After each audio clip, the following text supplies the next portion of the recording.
everyone, welcome back to my channel. Valentine's Day is coming up very shortly, so I wanted to show you some great alternatives to watch leading up to Valentine's Day, because you may be sick of the traditional rom-coms. You watch them over and over, year after year, so you're looking for something a little bit different.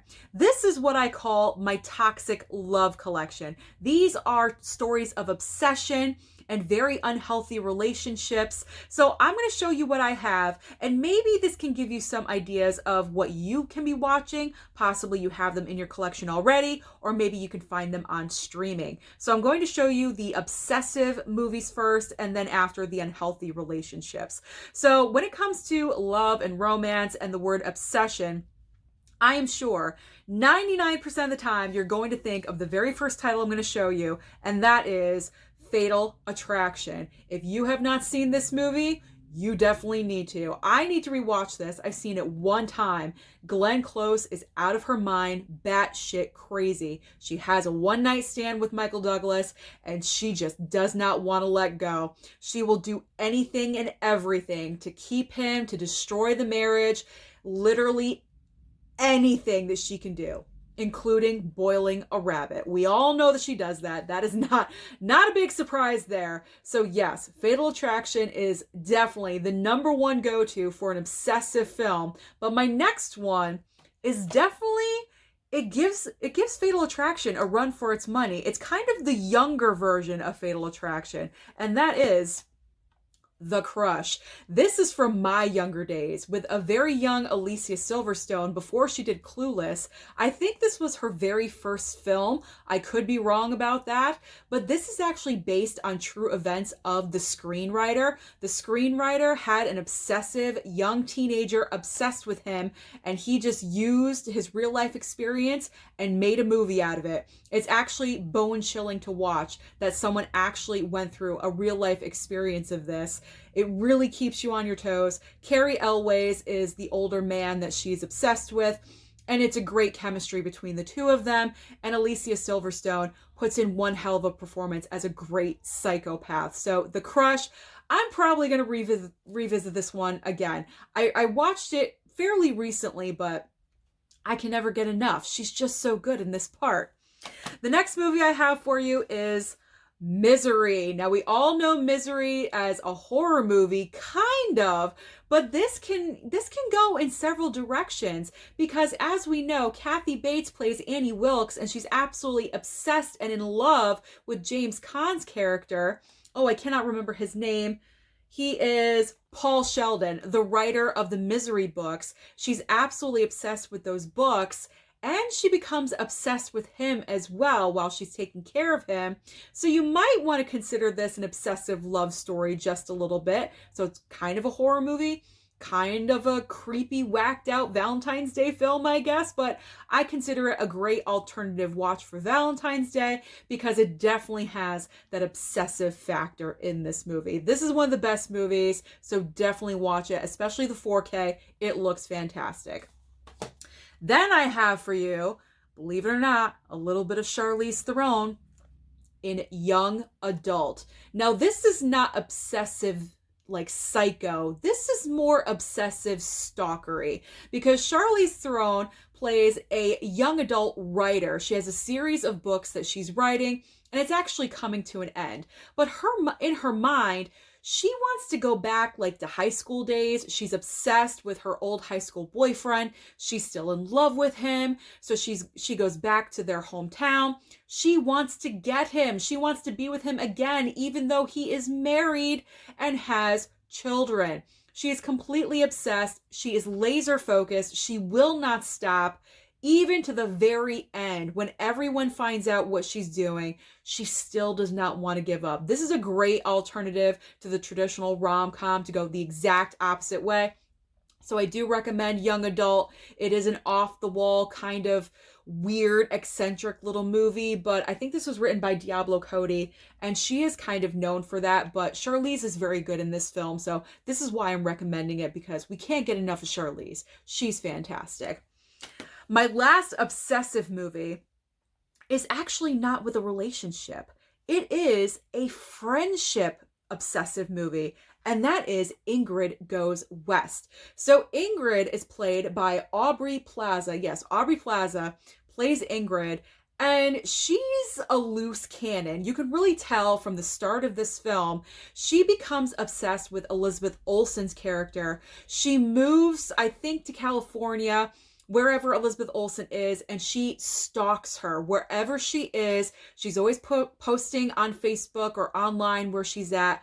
Aubrey Plaza is stalking her. Then she becomes friends with her, and then towards the end of the movie, the jig is up. It's a very interesting film. This is one that I could revisit as well. Tony actually sent this one to me, and I did enjoy it. So this is a great alternative for a non-relationship obsessive movie. It's a friend-obsessed movie. You don't really find a lot of those, so this is definitely a good one.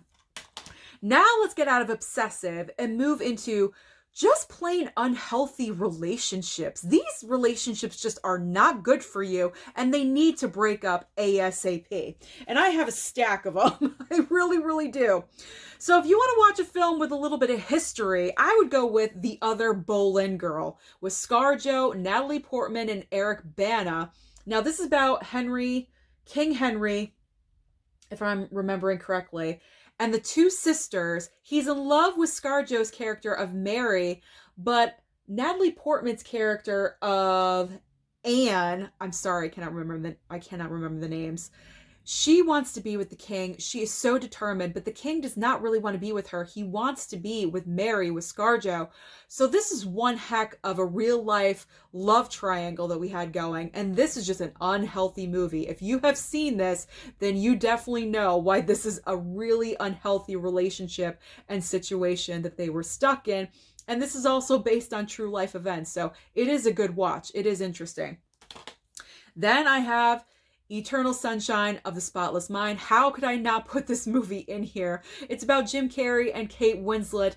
They are a couple, but are they? Are they not? They're on, they're off, they're complete opposites. They're together, but they're not together.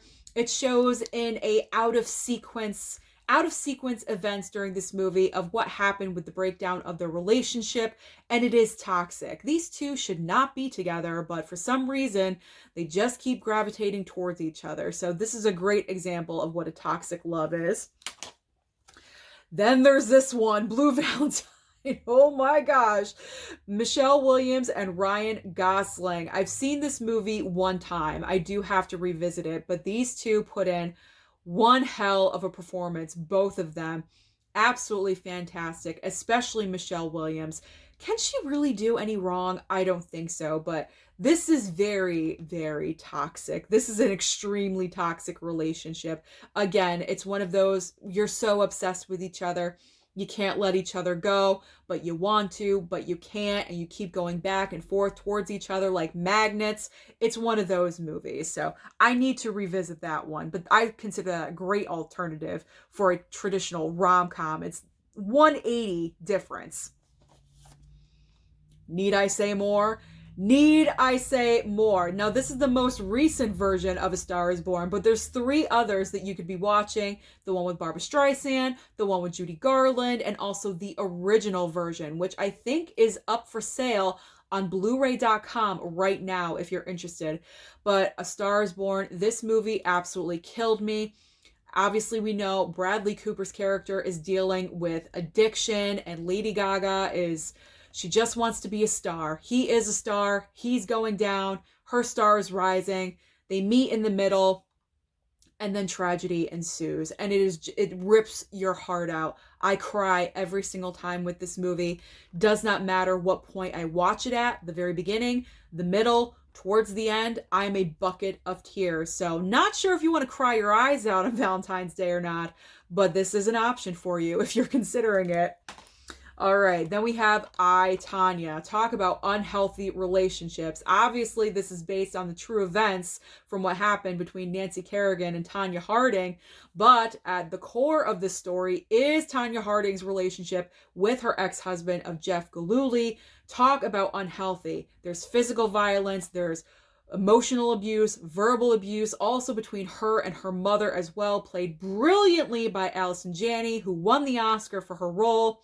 This is a fantastic movie. This is my favorite Margot Robbie performance. If you have not seen I, Tonya, I really recommend that you do. I believe you can pick this up on hamiltonbook.com for about $5 or $6. It's really cheap. I've also seen this out at Big Lots, so you can find it for really cheap if you look out there, possibly even at FYE. I really recommend. It's a fantastic biopic. You need to pick this up. Okay, I don't know a lot about this movie because I have not watched it yet, but Sid and Nancy. I mentioned this movie in a previous video, and I said, I don't know much about it, but from what I do know, I'm picturing a very unhealthy relationship. So that's all I'm going to say. I can't go any further because I have not seen it, but I figure I throw it out there as a great unhealthy option. All right. This one is like a fun unhealthy, and that is So I Married an Axe Murderer, because it's just ridiculous. It's just ridiculous. Mike Myers is one of those guys that is ready to give up on love. He really is. And then he meets Nancy Travis, and he thinks that he's found the love of his life, but then he's starting to suspect, is she an axe murderer? And then throughout the course of the movie, he's trying to figure out, is she or isn't she? Is she or... This is a fun one. The romance is definitely in there, but then also you're kind of second guessing, is she a psychotic killer? Yes? No? Maybe so? I don't know. Watch the movie and find out. I'm not going to give away the ending. All right. If you want a movie all about cheating, Unfaithful is one of the best movies about cheating. Diane Lane, Richard Gere, and what's his name? Oliver Martinez, something like that. I can't find his name. Where is it? Oliver Martinez, yes. Okay, so Diane Lane is cheating on Richard Gere, her husband, with Oliver Martinez. This is a hot movie. I'm going to tell you right now, it's very revealing. It's very revealing. Diane Lane had to do some serious work on her body for this movie, and it shows, definitely. So if you wanted a movie where it's all about being unfaithful and cheating, something a little bit scandalous for Valentine's Day, then I would definitely go with Unfaithful, one of the best cheating movies, if there's even a category for that out there. Definitely one of the best that I have in my collection, that's for sure. All right, now I got some steelbooks going on. And for unhealthy, yeah, I'm pulling Twilight. Twilight is unhealthy because, okay, when you think about it when you're a teenager, this looks like, oh, it's so romantic, how he's so obsessed with her and they're so obsessed with each other. No, it's not. When you watch this as an adult, this is not healthy. This is a very unhealthy, sick relationship that these two have with each other because they are so obsessed with each other. Like, you literally can't live without each other. That's not healthy. So this is definitely going in the toxic love collection pile. Next up is Heathers. What better way to define toxic love than being in a relationship with Christian Slater, who plays JD, and Winona Ryder is Veronica. They're in a relationship and he just wants to kill off everyone in the high school. That's pretty toxic. This is one of these dark comedies that has become a cult classic. I enjoy this film. It's definitely not for everyone. You do have to have a certain kind of taste to appreciate a movie like this, but I enjoy it. I think it's a fun movie. It's a great watch. It's entertaining as hell. And Christian Slater is great in the part, I do have to say. So if you don't mind movies that are a little sick, twisted, and weird, then I would definitely go with Heathers, especially if you have not seen it. Definitely pick it up or watch it somewhere on streaming. Finally, for unhealthy. Yes. This is unhealthy. Okay, this is unhealthy. Eventually, it gets to the point in the third film. Yes, I've seen all of them. Let it go. It turns into love and marriage and babies. Okay, but first movie?